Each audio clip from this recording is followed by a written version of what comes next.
आइए अब अगला प्रश्न लेते हैं। अगला प्रश्न आ रहा है जी। नमस्कार डॉक्टर शैलेंद्र। सबसे पहले तो मैं आपको बहुत बहुत साधुवाद देना चाहूँगा कि आपने जो लाइफ इज़ ब्यूटीफुल के माध्यम से ये लोगों के, बच्चों के, परिवारों के मन में जो कुछ मानसिक तनाव है, जो डिप्रेशन की कुछ स्थितियाँ पैदा हो रही हैं इस कोरोना काल के दौरान, इस पे बात करने के लिए, इनको दूर करने के लिए ये एक बड़ा अच्छा आपने कार्यक्रम शुरू किया है। मैं इसके लिए आपको बहुत बहुत बधाई देता हूँ। मेरा प्रश्न टीनेजर बच्चों को लेकर के है। आज की डेट में एक बहुत बड़ी समस्या चल रही है कि छोटे बच्चे भी 10-12 साल, 15 साल के बच्चे भी परिवार में प्राइवेसी को लेकर के बहुत ज़्यादा चिंतित रहते हैं। एक 10 साल के, 12 साल के बच्चे को भी अपने माँ बाप से ही प्राइवेसी चाहिए होती है। तो कहीं ना कहीं ये 10-12 साल की एज में, 14 साल की एज में जब बच्चा प्राइवेसी मांगता है तो उस प्राइवेसी को लेकर के वो इतना पॉजेसिव होता है कि अपने परिवार से ही उसको परेशानियां पैदा होने लगती हैं। और 17-18 साल, 19 साल की उम्र तक पहुंचते पहुंचते वो प्राइवेसी उसके लिए एक मेंटल डिप्रेशन और मेंटल टेंशन की एक बहुत बड़ी वजह बनता है। मेरा मानना ये है कि प्राइवेसी होनी चाहिए, ठीक है, लेकिन प्राइवेसी और परिवार के बीच में किस तरह से तालमेल बिठाया जाए और इसके लिए बच्चों को क्या करना चाहिए और गार्जियंस को क्या करना चाहिए, इस पर मैं जानना चाहूँगा आप क्या गाइडेंस देंगे। विश्वास जी, आपको मेरा नमस्कार और बहुत बहुत धन्यवाद। आप हमारे प्रोग्राम से जुड़े हुए हैं और बच्चे के मानसिक स्वास्थ्य के प्रति आपकी जागरूकता है, इसके लिए मैं आपको साधुवाद देता हूँ। देखिए, 2-3 चीज़ों को हम इस प्रश्न समझते हैं। ये प्रश्न बहुत महत्वपूर्ण है और जो माता पिता इस वीडियो को देख रहे हैं, इस प्रश्न को भी ध्यान से सुने और इसका उत्तर भी ध्यान से सुने। बहुत महत्वपूर्ण प्रश्न है। देखिए, 10 साल की जो बच्चे की उम्र होती है, पहले आप समझिए, 10 से 16-17 साल, 15 साल की जो उम्र होती है, वो एक बहुत संवेदनशील बच्चे की एक उम्र होती है।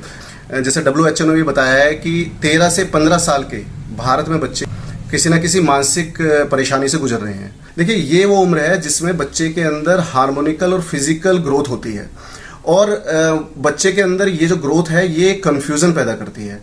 अगर आप बच्चे के साथ में मित्रता के रोल में नहीं हैं, बच्चा आपको फ्रेंड नहीं मानता है, बच्चा आपसे अपनी प्रॉब्लम, अपनी चीज़ें शेयर नहीं करता है, तो ये जो ग्रोथ है ये बच्चे के फियर में कन्वर्ट हो जाती है, डर में कन्वर्ट हो जाती है। बच्चा आपसे डर की वजह से अपने कन्फ्यूज़न को वो नहीं बताता है। दूसरी बात, इस उम्र में बच्चे के अंदर सबसे ज़्यादा क्यूरियोसिटी होती है।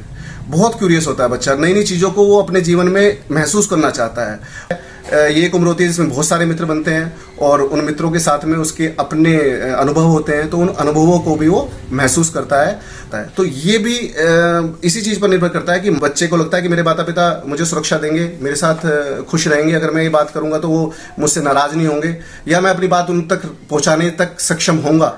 तो ये जो दोनों रोल है, इसमें अगर आप फिट हैं तो आप देखेंगे कि जो हम प्राइवेसी वर्ड कहते हैं, प्राइवेसी बच्चे के लिए एक ऑक्सीजन का काम करती है, ये उसकी ग्रोथ का काम करती है। अगर बच्चा आपसे फियर करता है और तब प्राइवेसी मांग रहा है, तो यही आपकी जो प्राइवेसी वर्ड है ये एक मानसिक परेशानी, मानसिक रोग में कन्वर्ट हो जाती है। तो प्राइवेसी से हमें किसी तरह की कोई तकलीफ होनी नहीं चाहिए, हमें बच्चे को प्राइवेसी देनी चाहिए। बस आपका जो रोल है बच्चे पर ध्यान देना। क्या बच्चा आपसे कुछ प्रश्न पूछ रहा है उस एज में? क्योंकि आप ये मान के चलिए आप बच्चे के माता पिता के साथ में उसके सीनियर भी हैं, इस एज से आप गुजर चुके हैं, आपको पता है इस एज में क्या क्या प्रश्न बच्चे के मन में हो सकते हैं। तो उन प्रश्नों को अगर बच्चा नहीं पूछ रहा है तो ये आपका भी फर्ज है कि आप किसी तरीके से उन प्रश्नों को बच्चे के सामने रखें और उसका जवाब भी बच्चे को सही तरीके से दें।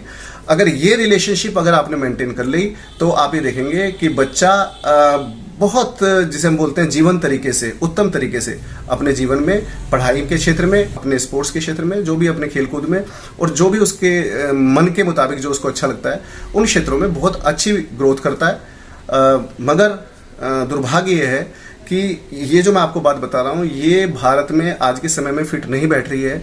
बच्चे माता पिता से भय करते हैं, माता पिता बच्चे के लिए समय नहीं दे रहे हैं, उन्होंने अपना रोल नहीं निभा रहे हैं। बच्चे को लगता है, बच्चे के अंदर फियर है और वो क्वेश्चंस का जवाब उसे नहीं मिलेगा, या वो कोई एक्टिविटी करेगा उसमें अगर उसको फेलियर मिलेगा या वो उसको सक्सेसफुल नहीं होगा तो उसमें भी माता पिता उसको डांटेंगे या माता पिता उसको एक, या सोसाइटी के फॉर्म में उसे एक नेगेटिव फीडबैक मिलेगा। इस चीज़ की चिंता बच्चे को आजकल ज़्यादा होने लगी है और यही एक वजह है कि एक प्रेशर, एक स्ट्रेस बच्चा अपने साथ में डेवलप कर लेता है इस एज में। और वो जो स्ट्रेस है वो एक मानसिक दुविधा और एक मानसिक परेशानी जिसे हम डिप्रेशन बोलते हैं उसमें बदल जाता है। और ये डिप्रेशन एक्यूट जब हो जाता है, जब माता पिता से बच्चा बात ही नहीं करता है और उसका कन्फ्यूज़न बहुत एक्सट्रीम लेवल पे होता है, तो वो एक्सट्रीम स्टेप्स लेता है, सुसाइडल जैसे स्टेप्स बच्चे लेते हैं। तो कृपया अपने बच्चे को मित्रतापूर्ण वातावरण में रखें, बच्चे के साथ में हंसें और your 60 minutes to your kid ये वीडियो जरूर देखें। इस वीडियो को 1 महीना फॉलो करके देखें, आपके बच्चे के मानसिक स्वास्थ्य में ट्रेमेंडस चेंज आपको दिखाई देगा। आपका परिवार समृद्धशाली हो, आप सुखी रहें, सुरक्षित रहें, स्वस्थ रहें, इसी कामना के साथ आपका पुनः बहुत बहुत धन्यवाद।